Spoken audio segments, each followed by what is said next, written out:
Hello friends, स्वागत है आपका मेरे चैनल में। बहुत समय पहले की बात है।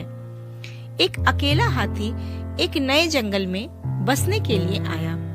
उसने यहाँ के जानवरों से दोस्ती करनी चाहिए। इसके लिए वह सबसे पहले एक बंदर के पास गया और कहा, क्या आप मेरे दोस्त बनना चाहेंगे?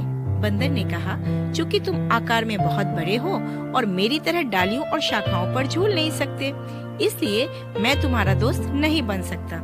यह सुनकर हाथी उदास हो गया। उसने सोचा, क्या मैं अपने आकार और प्रकार के कारण किसी का दोस्त बनने लायक नहीं हूँ? लेकिन फिर उसने इस विचार को झटक दिया। उसने दूसरा प्रयास किया।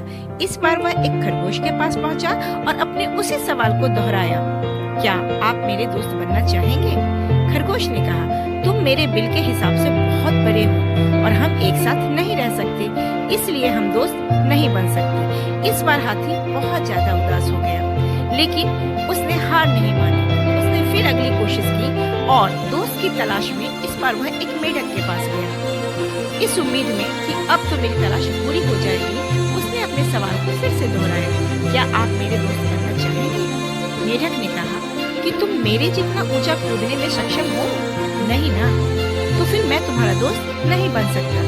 इस बार हाथी सचमुच बहुत उदास हो गया और जंगल में अकेला ही घूमने लगा और सोचने लगा, क्या कोई मेरा दोस्त नहीं बन सकता? क्या मैं किसी का दोस्त बनने लायक नहीं?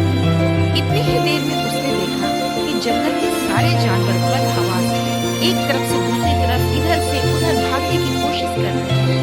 बहुत ताज्जुब हुआ कि अभी तक तो जंगल में इतनी शांति थी, ये अचानक से क्या हो गया?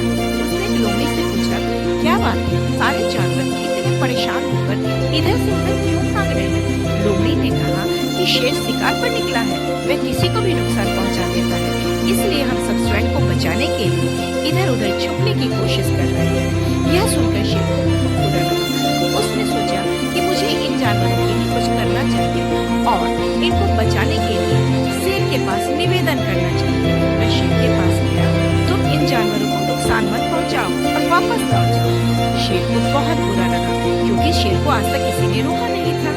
उसने कहा कि मैं तो पहुंचाऊंगा और मेरे रास्ते से हट जाओ। हाथी भी जिद पे आ गया। उसने कहा, मैं बिल्कुल नहीं हटूंगा, चाहे जो हो जाए। इस पर शेर को गुस्सा आ गया और शेर ने उसके ऊपर हमला कर दिया। उसके सिर को पकड़कर नीचे की ओर झुका दिया और पीछे से उसे धक्का दे दिया। इस पर हाथी को भी बहुत गुस्सा आया। उसने अपने सिर की ठोकर से शेर को गिरा दिया और उसे मार मार कर घायल कर दिया। डर के मारे शेर भागता हुआ दूर पहाड़ी के ऊपर जाकर बैठ गया और शाम होने का इंतजार करने लगा। जब शाम हुई तो शेर वहां से निकलकर जंगल के एक कोने में आ गया और उसने कसम खाई कि वह किसी को नुकसान नहीं पहुंचाएगा और सदैव उससे दूर रहने की कोशिश करेगा।